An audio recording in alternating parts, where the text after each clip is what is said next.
Hi and welcome to lesson number 2 of section number 3।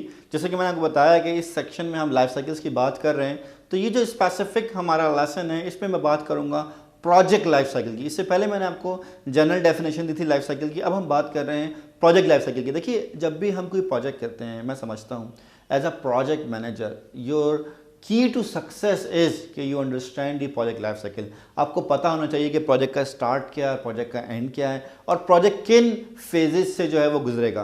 Problem क्या है कि मैं समझता हूँ कि हम अक्सर जब प्रोजेक्ट मैनेजमेंट पढ़ लेते हैं, स्पेशली पीएमपी पास कर लेते हैं, तो हम ये गलती करते हैं कि हम प्रोजेक्ट को उसकी लाइफ साइकिल की चलाने की बजाय पीएमआई के प्रोसेस ग्रुप की लाइफ साइकिल से जो है वो हम चला रहे होते हैं। हम इंशाल्लाह आपको जो है मैं लेसन नंबर 4 में उसके बारे में बताऊंगा मज़ीद डिटेल में। लेकिन अगर हम यहाँ बात करें तो देखिए जी, जो प्रोजेक्ट की लाइफ साइकिल है ना, वो इंडस्ट्री स्पेसिफिक होती है। जो प्रोजेक्ट की लाइफ साइकिल है वो बेसिकली ऑर्गेनाइजेशन स्पेसिफिक होती है। वो कोई जनरल नहीं है कि जनाब मैं आपसे कहूँ कि जी प्रोजेक्ट इनिशिएट होगा, प्लान होगा, एग्जीक्यूट होगा, मॉनिटर कंट्रोल होगा, क्लोज होगा। Sorry, it's not like this. Project जब भी होगा अपनी स्पेसिफिक इंडस्ट्री लाइफ साइकिल से होगा। जैसे एग्जांपल के तौर पे कंस्ट्रक्शन की अगर मैं बात करूं, कंस्ट्रक्शन में ब्रिज बनाने की लाइफ साइकिल डिफरेंट है, होम बनाने की लाइफ साइकिल डिफरेंट है, डैम बनाने की लाइफ साइकिल डिफरेंट है। आईटी में सॉफ्टवेयर इंप्लीमेंट करने की लाइफ साइकिल डिफरेंट है, आईटी में सॉफ्टवेयर डेवलप करने की लाइफ साइकिल डिफरेंट है, आईटी में नेटवर्क इंफ्रास्ट्रक्चर लगाने की लाइफ साइकिल डिफरेंट है। सो सब आईटी जरूर है, लेकिन प्रोजेक्ट किससे चलता है? अपनी स्पेसिफिक लाइफ साइकिल से। जब भी हम कोई प्रोजेक्ट शुरू करते हैं या प्रोजेक्ट की लाइफ साइकिल की बात करते हैं तो हम कहते हैं कि जनाब प्रोजेक्ट जब शुरू होगा तो उसके जो अर्ली फेजेस होंगे उसमें रिस्क अनसर्टेनिटी बहुत ज़्यादा होगी, स्टेक होल्डर का इन्फ्लुएंस भी ज़्यादा होगा। लेकिन जैसे जैसे वो प्रोजेक्ट आगे बढ़ता जाएगा, जैसे कि पीएमआई ने अपने पीएम वॉक के पेज नंबर 40 फिगर-2-9 में भी डिफाइन किया है, तो जैसे जैसे वो बेसिकली नीचे आता जाएगा स्टेक होल्डर का इन्फ्लुएंस कम हो जाएगा, risk and uncertainty Aahista Aahista कम हो जाएगी। लेकिन जब प्रोजेक्ट शुरू होता है तो कॉस्ट जो होते हैं वो कम होती है, और जैसे जैसे आप आगे बढ़ते जाते हैं कॉस्ट और चेंजेस की जो कॉस्ट है वो हमारे पास क्या हो जाती है? इंक्रीज हो जाती है। तो हमें यह समझना चाहिए कि जब भी प्रोजेक्ट होगा वो प्रोजेक्ट की लाइफ साइकिल से होगा, वो जनरल लाइफ साइकिल से नहीं होगा। जैसे एग्जाम्पल के तौर पे हम अक्सर क्या करते हैं, जैसे यहाँ पे आपको दिखा रहा हूँ, अगर मैं आपसे कहूँ कि प्रोजेक्ट को करें तो हम करते क्या है? हम पीएमपी करने के बाद प्लानिंग करने के बाद लिखते हैं initiation, planning, execution, monitoring, controlling and closing. अब फर्स्ट करें, इसके अंदर आपके पास जो है कंस्ट्रक्शन का प्रोजेक्ट है। अब क्या कहेंगे जी? Initiation is equal to initiation, उसमें इनिशिएशन डाल दिया आपने। फिर हम कहते हैं कि जनाब हमारे पास साइट सर्वे और साइट डिजाइन है। साइट सर्वे और साइट डिजाइन प्लानिंग में डाल दिया आपने। फिर आप कहते हैं जनाब प्रोक्योरमेंट। अब प्रोक्योरमेंट के बारे में क्या करें? अब प्रोक्योरमेंट को प्लानिंग में डालें या प्रोक्योरमेंट को एग्जीक्यूशन में डालें? तो हम कहते हैं अच्छा एक काम करो, प्लानिंग में डाल देते हैं। यार ये कोई वो तो है नहीं, मतलब हंस रहे होंगे, बट खैर है, हंसने का जरूरत नहीं है। तो हमने कहा कि हमने प्लानिंग में डाल दिया, प्रोक्योरमेंट प्लानिंग में डाल दिया। फिर आपने क्या किया? कंस्ट्रक्शन, हाँ कंस्ट्रक्शन तो हो ही रही है, एग्जीक्यूशन। मॉनिटरिंग कंट्रोलिंग में क्या डालें?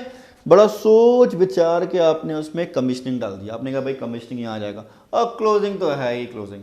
तो अब आप बताइए आपकी ऑर्गेनाइजेशन में प्रोजेक्ट कैसे इंप्लीमेंट होगा? अक्सर लोग कहते हैं अच्छा हमारी ऑर्गेनाइजेशन में प्रोजेक्ट इंप्लीमेंट नहीं हो सकता, पीएमआई पाकिस्तान में अवेलेबल नहीं है, पीएमपी की कोई वैल्यू नहीं है। भैया जब आपने गलत पढ़ के इंप्लीमेंट किया तो मैं क्या कर सकता हूँ? आपको तो ये प्रोजेक्ट करना है किस लाइफ साइकिल से? प्रोजेक्ट लाइफ साइकिल से। तो बेसिकली उसका उल्टा होगा, आप लिखेंगे प्रोजेक्ट इनिशिएट होगा, प्रोजेक्ट का साइट सर्वे होगा, प्रोजेक्ट की साइट डिज़ाइन होगी, प्रोजेक्ट की प्रोक्योरमेंट होगी, प्रोजेक्ट की कंस्ट्रक्शन होगी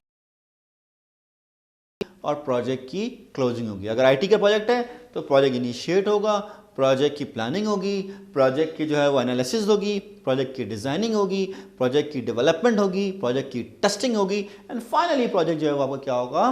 क्लोज होगा। तो बेसिकली प्रोजेक्ट की लाइफ साइकिल जो है वो initiation, planning, execution, monitoring, controlling and closing नहीं है। वो क्या है? Specific to industry, specific to area है, और हम प्रोजेक्ट लाइफ साइकिल की मदद से ही अपने प्रोजेक्ट को मैनेज कर रहे होते हैं। फिर हम जब बात करते हैं तो हम कहते हैं जी प्रोजेक्ट जो है उसकी जो मल्टीपल फेजेस हैं वो या तो आपस में सीक्वेंशियल होंगे कि पहले एक फेज खत्म होगा फिर दूसरा फेज शुरू होगा, या वो फेजेस जो हैं आपके पैरेलल भी हो सकते हैं। तो project life cycle start and बताती है।